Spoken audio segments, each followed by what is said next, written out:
Straight ahead on CCX News, a building boom in Golden Valley. There aren't a lot of townhomes available in the rental market, especially in the Golden Valley area. We'll take you to one of the area's largest projects under construction. Plus, gazing up into outer space, how you can get a really good view.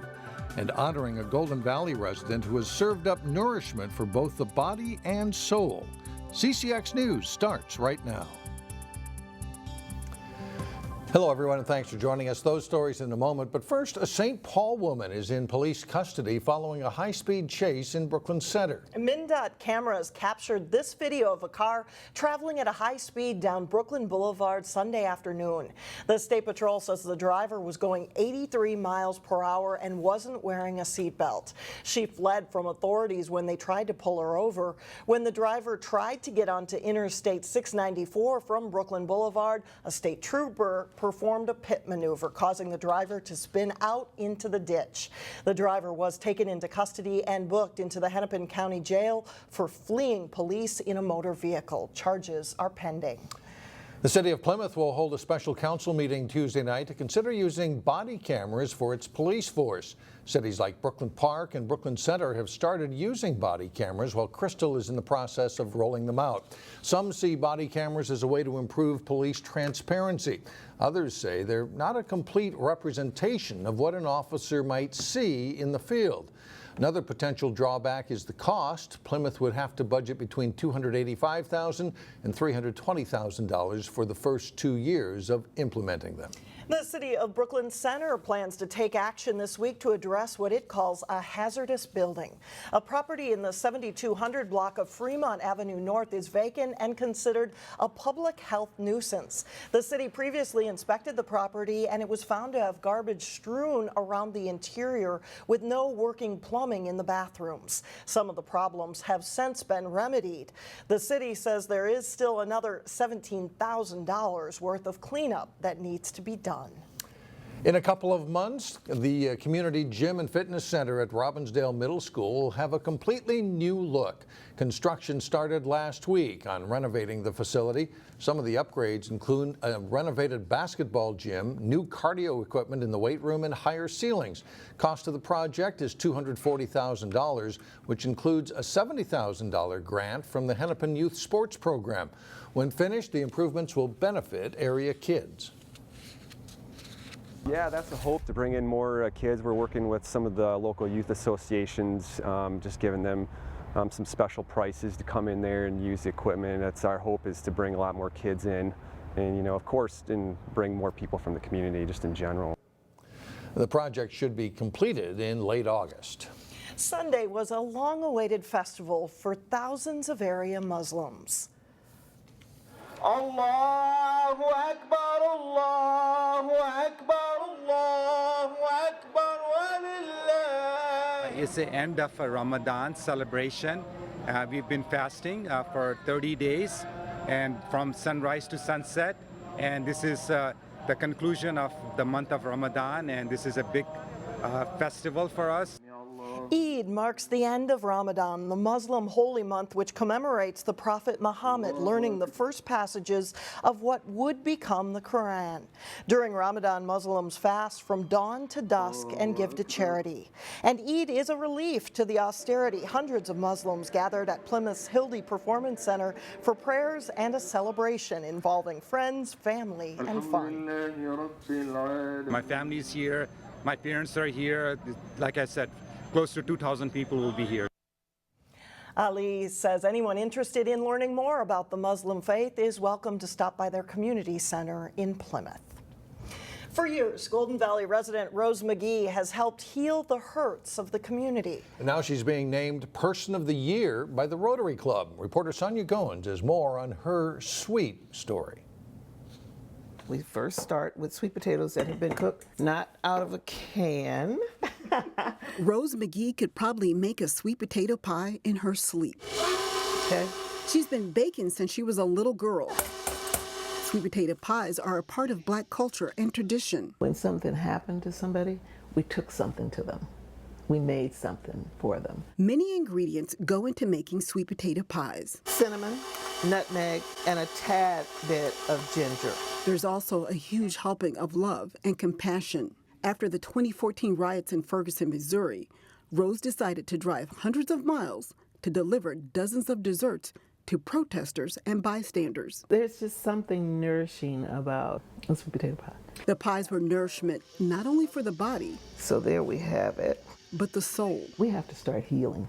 We have to stop the divisiveness among ourselves as well. Rose also took pies to the family of Philando Castile after he was fatally shot by police. It's a catalyst for caring and building community. The desserts also come with a message. From the community of Golden Valley, Minnesota, or wherever you reside, may this sweet potato pie soothe and warm your insides. 2 years ago, Rose started a tradition of baking pies on MLK Jr. Day.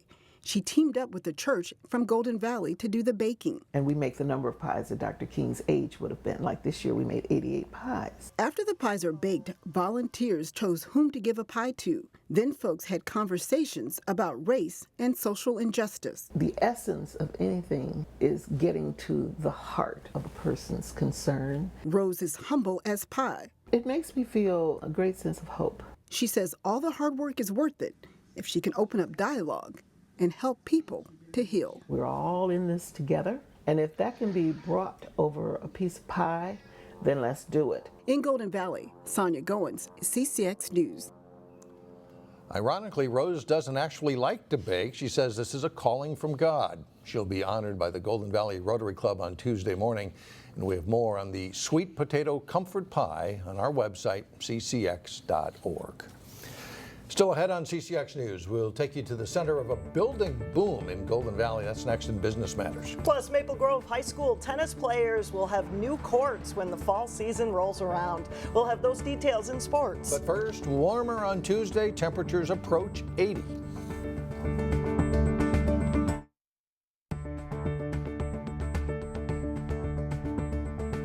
Clear skies mean it'll be a good evening for sky watching. You can get an up-close view of the moon, Jupiter, and Saturn tonight. That's Monday night and Wednesday night at the Jackson Middle School Observatory. The observatory is open to the public at least twice a month in the summertime.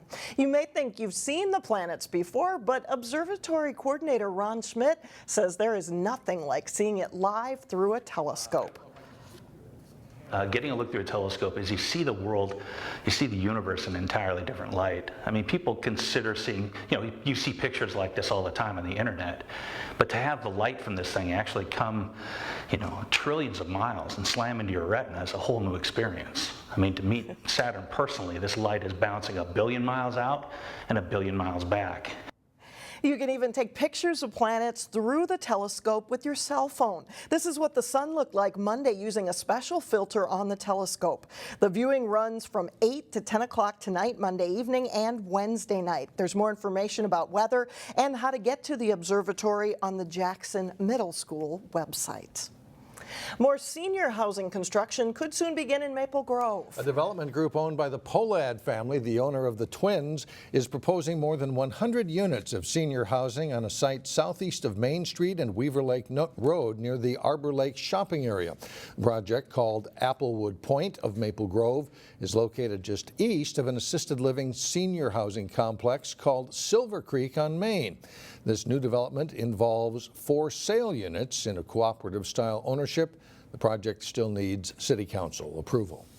Meanwhile, there is a building boom underway in the city of Golden Valley. And more than 1,500 new rental apartments and townhomes are being added to the city. In this week's Business Matters, a look at one of the latest projects to come online and why this building boom was planned long before the housing market got hot.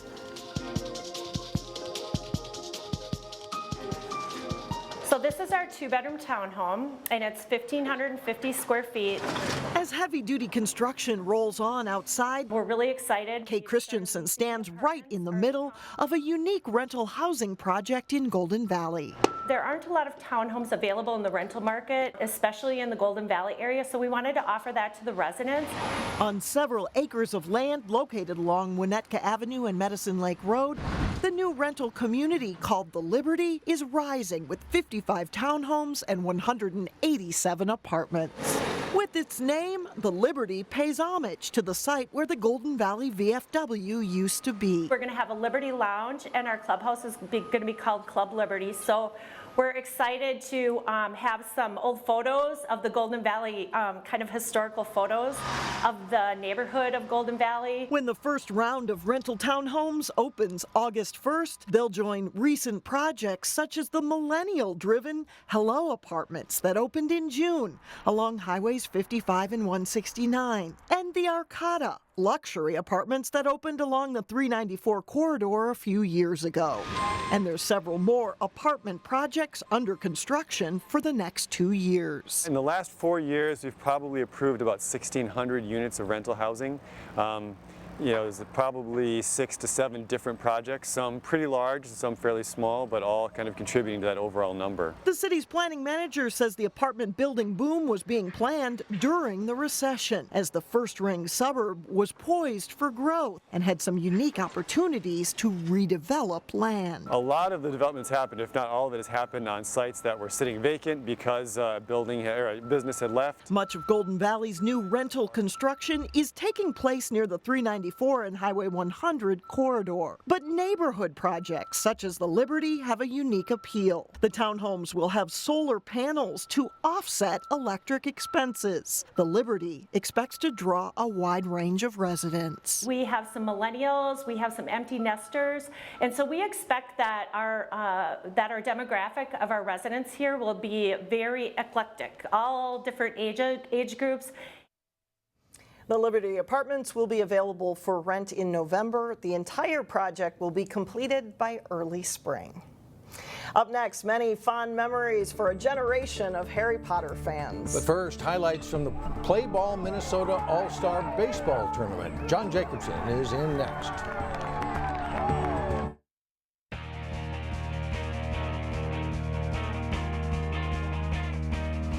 John Jacobson with sports. It was the final weekend of prep baseball for some great local players. A handful of high school seniors were selected to play for either the Metro North or the Metro West teams at the annual Play Ball Minnesota All-Star Series. The Metro West facing the North All-Stars from northern Minnesota. Each team played 3 games on the weekend. Metro West, nice 5-4-3 double play here. Will Oberg of Whiteside digging it up at first base, completing the inning. Bottom of the 6th, Metro West down to run. Maple Lakes Hunter Malachek driving a shot to the gap, scoring Minnetonka's Sam Thorson, and we're tied at 2. To the 7th, Holy Families. Michael Jensen strokes a hit up the middle, and that moves Minnetonka's Jimmy Ramsey to third base, and he represents the tying run, or the winning run. And then Ramsey comes home on a throwing error by the North pitcher, and Metro West wins this game. 3-2 is the final. Players in our CCX viewing area were about evenly split between the Metro West and Metro North teams. Metro North meeting North in the first round, top of the 2nd. Anoka's Trent Palmer drives the ball to the fence in left center field. St. Michael Albertville's Travis Brown and Maple Grove's Bubba Horton score for a 6-0 Metro North lead. Top of the 3rd, STMA's Jack Kelly parts this one over the right field fence. It's a 2-run homer, and it's 9-0 Metro North. Top of the 4th, Champlain Park's Cole Albers smokes a shot to the fence. That scores Horton and Palmer for an 11-2 lead. Blaine's Sam Riola rips a hard ground ball that the North shortstop can't come up with. That brings Albers around for a run, and it's a 12-2 lead. Horton is solid on the mound as well in this game. He works 4 innings and strikes out 5.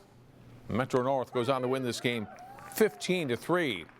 Saturday morning, the 2 teams with local players met up. Metro West broke open a 2-2 game with 6 runs in the 6th inning on the way to an 8-5 win over Metro North. That put Metro North into the 3rd place game. They edged Metro East 3-2 in 8 innings. The Metro West capped off a perfect weekend with a 6-1 victory over South in the championship game. Alex Lodgelin of Waconia of Metro West was named the Del Welter MVP, and Metro North's Nick Swak of Monticello was named the Todd Oaks pitching MVP of the series. Burnsville High School's Sam Carlson was named Mr. Baseball on Sunday. Maple Grove's Bubba Horton was a finalist for that award. Well, we've all seen our share of road construction projects in the northwest suburbs this summer. Here's a construction project that has people excited at a local high school. It's full speed ahead on a project to reconstruct the tennis courts at Maple Grove High School. Work started as the boys' tennis season ended this spring to tear out the previous courts and get started on grading the grounds. It'll be a slightly bigger layout than before, with spectators being a prime consideration. We'll have courts, 4 courts on the north end, 4 courts on the south end, with a walkway in between the two for spectator seating. We're working on getting some bleachers put in the middle there. In the past, we had a couple benches around the perimeter of the courts, which now, having the walkway in between, spectators will be out of the way of the actual tennis players. Poles for the fencing around the courts are in. Work on laying the asphalt for the court should begin later this week, with some curing time needed before the coloring process can take place. High school teams at Maple Grove will benefit from the new courts, but they are not the only users of the facility.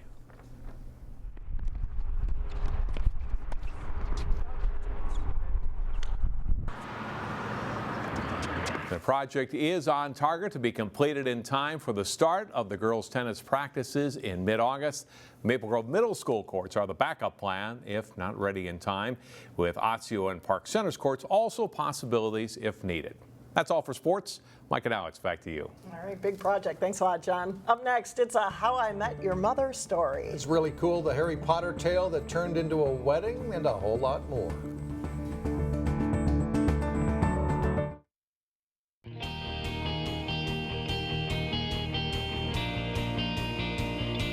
It was 20 years ago when 500 copies of a book were printed that would change the reading habits of a generation. Now, 450 million copies later, Harry Potter fans are celebrating the anniversary by sharing it with their children. It's not something that's going to be over after 20 years or 40 years or 60 years. You know, this is really something that's proven itself and lasted a really long time. Melissa Sewing works as a merchandise manager at the Maple Grove Barnes & Noble store. She says the Harry Potter series has certainly helped make reading fun for kids, but it's also had an interesting impact on her own life. My husband and I unknowingly met at a book release party, and that's kind of been a flame through our marriage. Melissa says Harry Potter was a theme at her wedding, and it continued with her daughter's birthday party. That's all the news for us. Thanks so much for joining us. And we will see you back here again on Tuesday, starting at 4.